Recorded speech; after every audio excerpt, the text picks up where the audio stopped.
Hola cibernautas, a ustedes que tienen interés en la actualidad, la política y lo que hace la fracción del Partido Liberal Progresista, los saludo.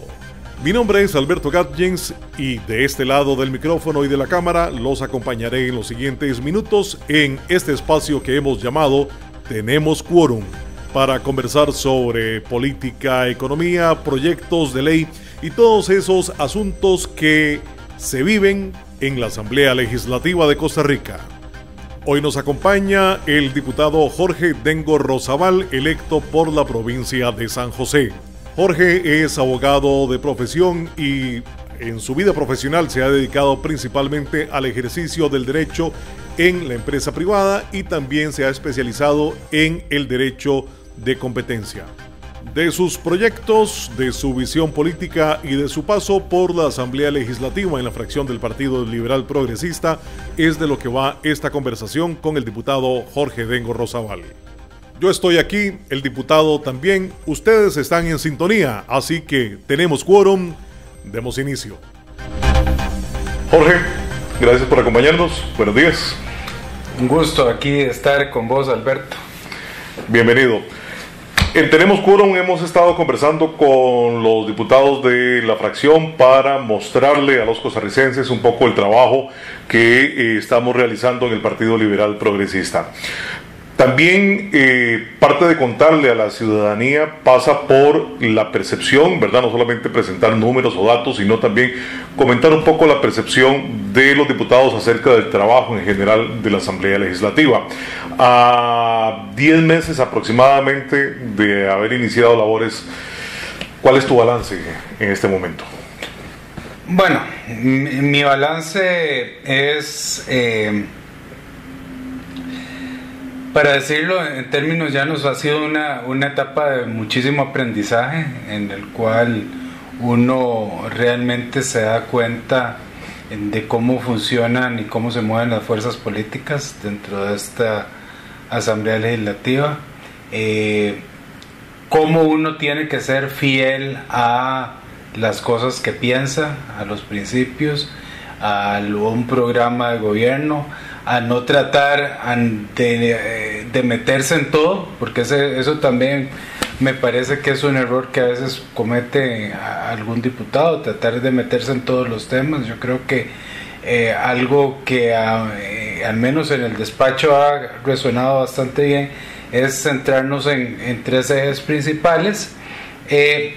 Y lo otro es de aprender honestamente, Alberto, a lidiar con la frustración y sobre todo la frustración de estar frente a fuerzas políticas tradicionales que hacen la política de una forma y que la forma de hacer política es básicamente acuerpar los intereses de sectores, gremios, de personas, de amigos, de empresas, que es algo con lo cual obviamente nosotros no comulgamos en el Partido Liberal Progresista.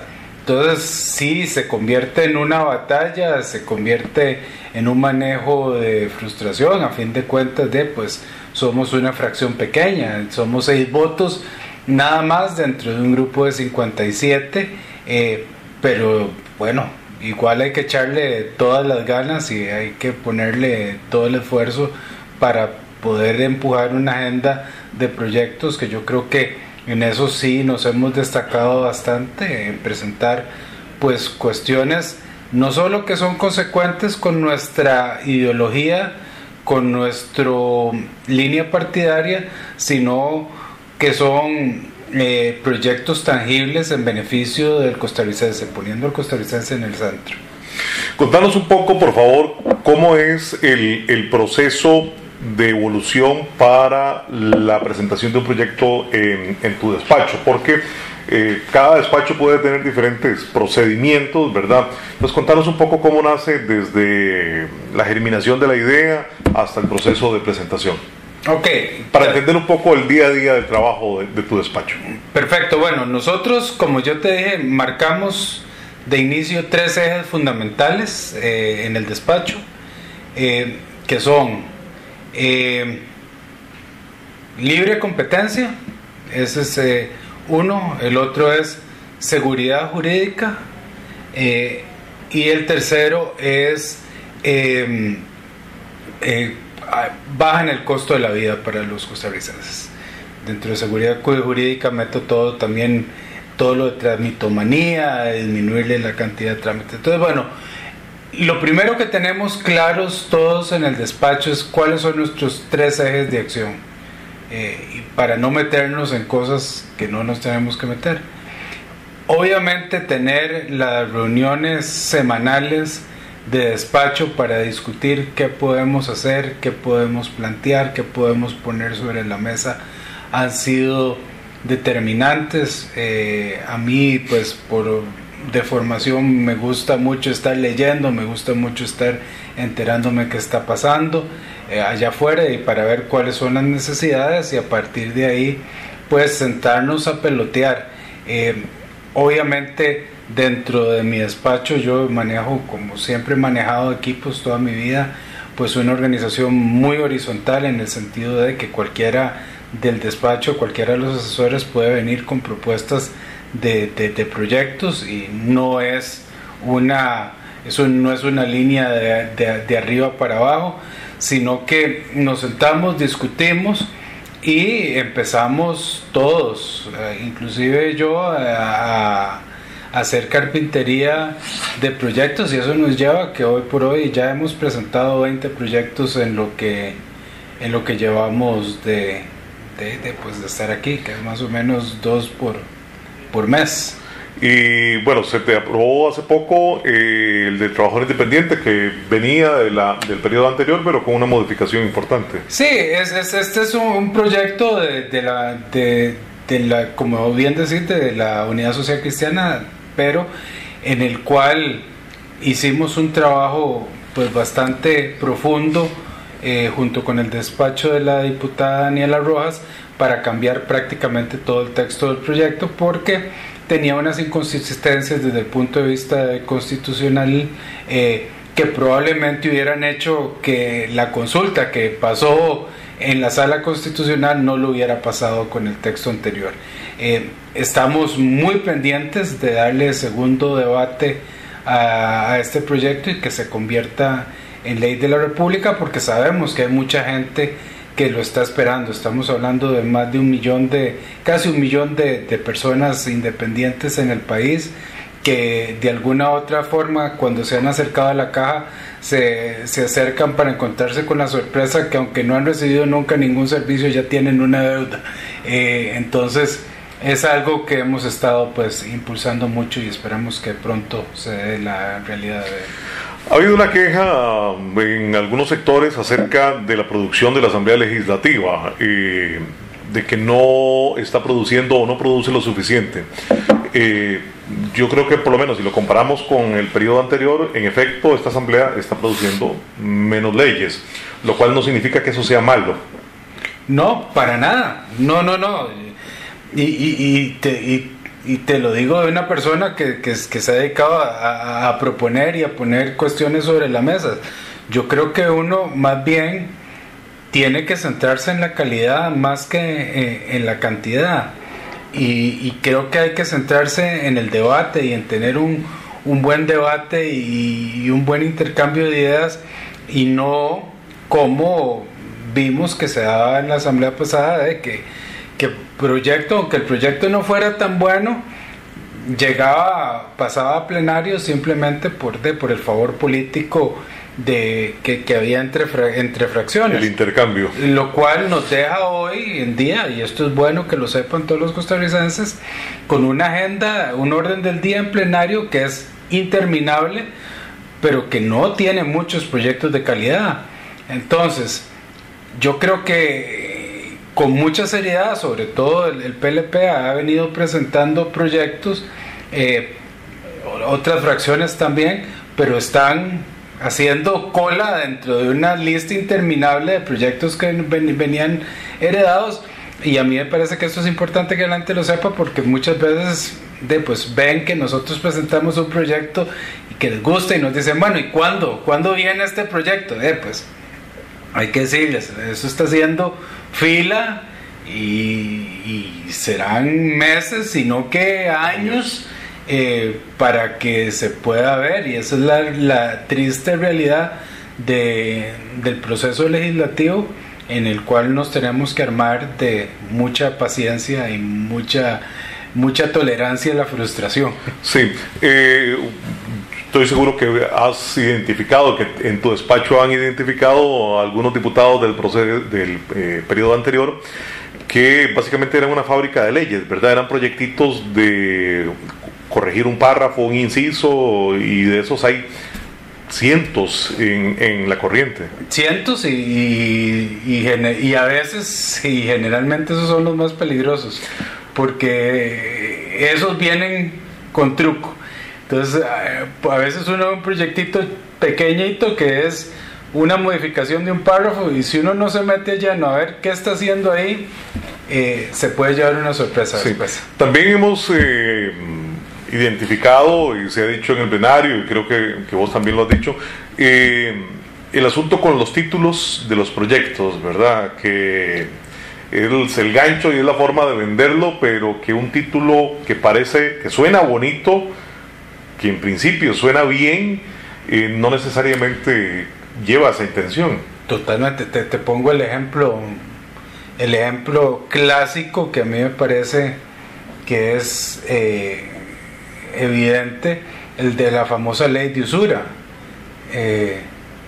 ¿Quién se iba a oponer a la ley en contra de la usura, siendo la usura de pues ese comportamiento tan terrible? Y hoy por hoy, con el análisis, lo único bueno que dejó esa ley fue un reporte que anualmente tiene que presentar la SUGEF, y que demuestra que hoy por hoy lo que logró esa ley fue la exclusión financiera de cientos de miles de costarricenses, y probablemente el incentivo de los préstamos gota a gota, que de alguna forma están causando tanta violencia. Pero ¿quién se iba a parar en contra de la ley, en contra de la usura? Eso es algo que es pan de cada día, y es parte del marketing parlamentario. Claro, y que es complicado también para la fracción del PLP cuando se identifican, por ejemplo, el 2308, ¿verdad? Que es el de becas, que en realidad lo que le hace es un hueco a la regla fiscal, ¿verdad? Entonces, cuando ese marketing político entra en funcionamiento, dicen los malos del PLP que no quieren que usted tenga becas, y esa por supuesto que no es la intención. La discriminación por el tema de remuneración en razón de género. De género, sí. El de la imagen de la mujer. O sea, son cosas que suenan muy bonito, pero cuando uno se pone a ver la letra menuda de cada uno de esos proyectos, uno se encuentra prohibiciones irracionales, se encuentra cargas desmesuradas, se encuentra desajuste fiscal, se encuentra impuestos encubiertos, coacciones a la libertad de las personas. Exactamente. ¿Verdad? Y ese es parte del trabajo que yo no sé, debe ser el porcentaje mayor, dedicarse a atajar goles. Es en gran parte el trabajo que nosotros nos dedicamos acá, o sea, a nosotros, pues sí, como lo dije inicialmente, yo estoy muy orgulloso que la fracción del PLP hemos presentado proyectos con mucha sustancia y reformas integrales. Por ejemplo, nuestro despacho presentó un proyecto para hacer una reforma pues bastante ambiciosa en la ley de ARECEP, para asegurarse que la fijación de tarifas se haga bajo metodologías que emulen la competencia, y para dejar de lado y olvidar el famoso principio al costo. Sin embargo, son reformas difíciles por su integralidad, por todo lo que conllevan, y tendrán mucha discusión. Entonces, por mientras nosotros logramos conseguir una de estas reformas importantes que pase, lo que tenemos que hacer es eso, dedicarnos a que no pasen cosas en contra del interés del costarricense, siendo esta una fracción que pone siempre al costarricense en el centro, primero. Y como así debe de ser, has estado peleando en comisión y ya también en el plenario has alzado la voz acerca de el desinterés de los demás partidos políticos para que los colegios profesionales dejen de cobrar sin sustento técnico, de manera antojadiza, tarifas mínimas. Pues sí, este fue un proyecto en el cual acompañamos al Poder Ejecutivo. Nuestro despacho asesoró mucho de la creación de este proyecto que pretendía o que pretende, porque todavía está vivo, prohibir las tarifas mínimas de colegios profesionales, porque a partir de las recomendaciones que hace la misma OCDE y de muchísima literatura y muchísimos datos al respecto, se ha demostrado que la desregulación de las profesiones liberales no solo disminuye el desempleo, mejora las condiciones de los profesionales, incrementa el PIB del país, sino que obviamente mejora la situación del consumidor y el usuario, porque accede a servicios de mejor calidad a un mejor precio. O sea, todo el mundo gana. Sin embargo, eso es algo de lo que te estaba diciendo Alberto, que es lo que no ven o que no quieren ver las otras fracciones que buscan proteger intereses gremiales. Y por eso, casualmente, eso es un proyecto que va cuesta arriba, precisamente con 4 de las 6 fracciones en contra, y por eso fue que precisamente ayer presentamos un nuevo proyecto que sin quitarle eso que claman los colegios, que es que existan las tarifas mínimas, por lo menos lo que estamos haciendo es poniendo un tercero en la comisión de competencia a que sea el que las dicte, el que las modifique y el que las revise, y que no sean los colegios mismos siendo juez y parte. Entonces, por lo menos ahí lo que buscamos es que el piso, la tarifa mínima, realmente sea mínima como tiene que ser. Pero sí, es una de las peleas que seguiremos dando. Y contra gremios poderosos, ¿verdad? Porque entre esos colegios de tarifas mínimas están 3 piedras angulares de una sociedad: médicos, abogados, ingenieros, arquitectos. Exactamente. Pero vieras que a mí me ha sorprendido la cantidad de profesionales de esas 3 profesiones, y de la mía propia, de los abogados, que se han acercado a apoyarme en este tema, porque hay una cuestión de realidad que no nos podemos soltar.